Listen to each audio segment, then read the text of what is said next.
இதில் ஞானசேகரன் ஒருவர் தான் குற்றவாளின்னு ஹவு டிட் யூ கன்க்ளூட்? ஒரு போலீஸ் ஆபீசர் எப்படி அதை செய்ய முடியும்? ஆகவே வரம்பு மீறி திராவிட முன்னேற்ற கழகத்தினுடைய கரவேட்டி கட்டாத உறுப்பினர் மாதிரியா கமிஷனர் செயல்பட்டு இருப்பது பல சந்தேகங்களை ஏற்படுத்துகிறது. ஏனென்றால் அந்த எஃப்ஐஆர்ல அந்த பெண் என்ன கொடுத்திருக்காங்க,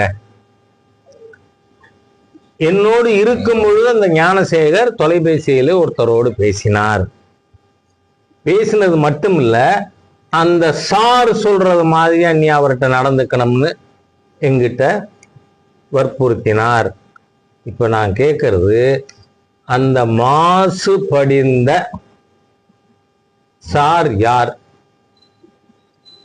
அந்த மாசு படிந்த சார் யாருன்னு மக்களுக்கு தெரியணும், அதை வெளியிடணும். ஆமா, ஒரு ஆளுநரை பத்தி என்ன பேசுறது? நான் கேட்கிறேன், திராவிட முன்னேற்ற கழகத்திற்கு அத்தனை காலி பசங்களா? ஆளுநரை டவுசரை கிழிப்பார். ஒருத்தன் பேசுறான், அந்த கால கட்சியை விட்டு எடுத்திருக்கணுமா இல்லையா ஸ்டாலின் அவர்கள் நாகரிகமானவர்னு சொன்னா? எவ்வளவு கேவலமான கீழ்த்தரமான ஒரு அரசாங்கம் இன்னைக்கு இருக்கு. ஆளுநர் என்ன சொன்னார்? ரைட்டிங்ல ஏற்கனவே சொல்லியிருக்கார், அப்பவும் ஞாபகப்படுத்துறார்.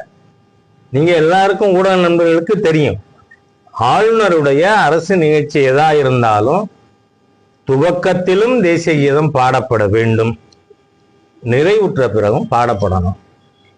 ஏன் பண்ணல? தேச விரோத சக்தியாக திராவிட முன்னேற்ற கழக அரசு செயல்பட்டு கொண்டிருக்கிறது நான் குற்றம் சாட்டுறேன்.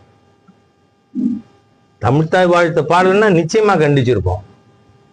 ஆனால் தமிழ்த்தாய் வாழ்த்து பாடிய பிறகு ஏன் தேசிய கீதம் பாடல?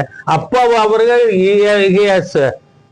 கிராஸ் மிஸ்டேக்ங்கிறேனா, தான் தோன்றித்தனமா செயல்படக்கூடாது. ஏனென்றால் இன்னைக்கு நான் முதலமைச்சர் ஸ்டாலின் அவர்கள்ட்ட கேட்கிறேன், உடனடியாக திராவிட முன்னேற்ற கழகத்தை சேர்ந்தவர்கள் ஆளுநரை